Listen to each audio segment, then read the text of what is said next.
भारत की एक बड़ी पुरानी मसल है कि गुरु तो लाखों मिलते हैं पर शिष्य एक भी पाना कठिन है। इसका तात्पर्य यह है कि आध्यात्म ज्ञान के प्राप्त करने में शिष्य की मनोवृत्ति का बड़ा महत्व है। अनाधिकारी को यह विद्या नहीं दी जा सकती। हमारे ऋषियों ने बताया है कि सत्य को प्राप्त करने में क्षण मात्र का समय लगता है। जैसे स्वप्न टूटने पर भ्रम का नाश हो जाता है, वैसे ही जागृत अवस्था में आते ही अज्ञान अंधकार का नाश हो जाता है। हमने रस्सी को सांप समझा था, पर ज्यों ही ये पता चला कि सांप नहीं रस्सी है, भ्रम का नाश हो गया। कमरा अंधेरा पड़ा था, बटन दबाया नहीं कि प्रकाश छा गया। इसमें कितना समय लगा? केवल आधे सेकंड का। इसी प्रकार महापुरुषों ने बताया है कि आध्यात्म ज्ञान देने में देर नहीं लगती, जितना समय लगता है शिष्य की तैयारी में लगता है। राजा जनक की घोड़े की रकाब पर पैर रखने में जितना समय लगता, उतने में यह ज्ञान गुरु ने दे दिया। वही राजा जनक ने शुकदेव जी के साथ किया और वही आज के युग में स्वामी विवेकानंद के साथ हुआ। ये परंपरा ऐसे ही चलती आ रही है। शिष्य के पूर्ण रूप से गुरु के अभिमुख होने, गुरु प्रसन्न होने पर ये ज्ञान उसमें डाल देता है। इसीलिए महापुरुषों ने शिष्यत्व की कुछ शर्तें रखी हैं, जिन्हें पूरा किए बगैर कोई भी इस अद्भुत ज्ञान का अधिकारी नहीं हो सकता।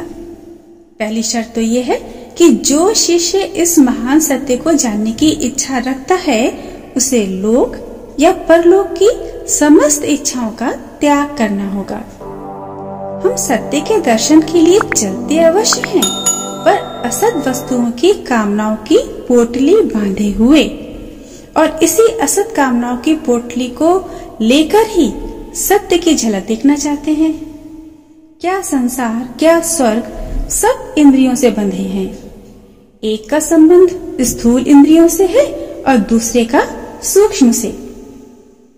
इसके आगे परलोक की चाहना भी चाहना ही है, और सत्य की प्राप्ति में ये चाहना बहुत बड़ा बंधन है। सेवा और सत्संग भी आगे चलकर साधक को रेशमी डोरियों से बांध लेते हैं, जिसका स्वयं उसे पता नहीं होता। केवल गुरु की दृष्टि ही उसे देखती है, संकेत करती है, और उसकी इच्छा होने पर उसे तोड़ भी देती है। कठोपनिषद गाथा में नचिकेता ऐसा ही शिष्य है जो यमराज भगवान द्वारा अनेक प्रकार के प्रलोभन दिए जाने पर भी लोक और परलोक की समस्त कामनाओं को त्याग आत्म तत्व की जिज्ञासा रखता था। शिष्य का दूसरा मुख्य लक्षण ये है कि वो अपने गुरु में अनन्य श्रद्धा और विश्वास करे। गुरु के साथ जो संबंध है वो महानतम है। गुरु ही जीव आत्मा को मुक्त करते और नया जन्म देते हैं। स्वामी विवेकानंद ने लिखा है, मानव जाति की आध्यात्मिक प्रगति इन मुक्त आत्माओं यानी गुरुओं पर निर्भर है। वे उन प्रथम दीपों के समान हैं जिनसे अन्य दीप जलाए जाते हैं। ये सही है कि प्रकाश सबके अंदर है, पर अधिकांश लोगों में वो छुपा हुआ है। इनके संपर्क में आने वाले उनसे अपना दीप जला लेते हैं। इससे प्रथम दीप की कोई हानि भी नहीं होती, फिर भी वो अपना प्रकाश दूसरे दीपों को पहुंचाता है। इस प्रकार करोड़ों दीप जल उठते हैं और प्रथम दीप आनंद ज्योति से जगमगाता रहता है। ये प्रथम दीप ही गुरु है, और जो दीप उससे जलाया जाता है वो है शिष्य। कदाचित ही हम परमात्मा से सच्ची मुक्ति की कामना करते हैं। जब भी कभी हम उपासना में जाते भी हैं तो कहते हैं, हे ईश्वर, मेरा सिर दर्द दूर कर दो, मुझे धन दे दो अथवा अमुक वस्तु दे दो। हमारा जीवन कुछ ऐसा हो गया है कि लक्ष्य का ध्यान ही नहीं रहा। स्वामी शंकराचार्य ने लिखा है, बालक अपने खेल में सब कुछ भूल जाते हैं, युवक इंद्रियों के आनंद के लिए पागल हैं, और वृद्ध अपने पुराने दुष्कृत्यों के लिए पश्चाताप कर रहे हैं। ऐसी दशा में हमें आध्यात्मिक उपलब्धि कैसे प्राप्त हो सकती है? गुरु शिष्य में जिन आध्यात्मिक गुणों को टटोलता है, उसमें सबसे बड़ी चीज है उसकी सहनशीलता। जब वो शिकायत करता है तो उसकी नजर से गिर जाता है। संसार में सुख और दुख, शुभ और अशुभ दोनों ही हैं और किसी न किसी के पास दुख और अशुभ को भी जाना है। प्रत्येक मनुष्य इस अशुभ को दूसरे पर टालने का प्रयत्न करता है, पर सच्चा शिष्य कहता है, संसार के सारे दुख मेरे पास आए, मैं उनका स्वागत करता हूँ। दूसरों को इससे मुक्त रहने दो।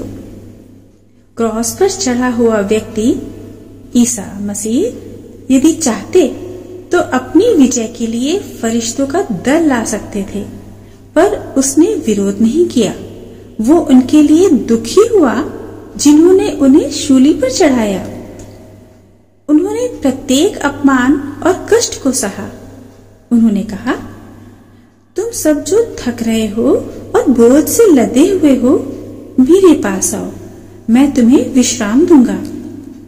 ये होती है सहनशीलता। शिष्य को ऐसी भाव दशा देखकर ही गुरु उसको आध्यात्म ज्ञान का अधिकारी समझता है। ये गुरु शरीरधारी हो सकता है और होता है, पर वास्तविक गुरु शरीर में नहीं। वो नहीं होता जो हमारी आंखों को दिखाई देता है।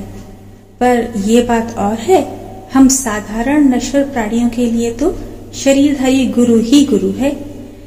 ईश्वर जब शरीर धारण करके आता है तो उसे हम गुरु कह निकलते हैं।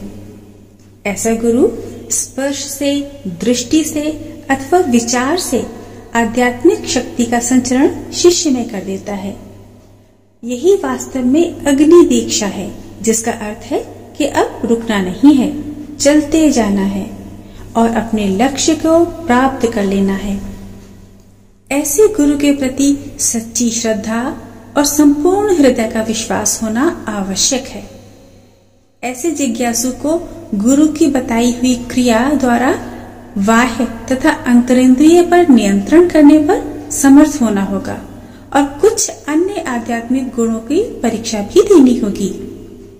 योग के लिए चित्त की वृत्तियों का निरोध आवश्यक बताया गया है और इसके लिए मन और इंद्रियों का संयम भी साधक को करना ही होगा। उसे अपने जीवन में रिजर्व रहना होगा और अपने लक्ष्य की ओर अनवरत बढ़ते चलना होगा। संसार के भोग और आनंद भी चलते रहें, सत्य की प्राप्ति भी होती रहे, ये असंभव है।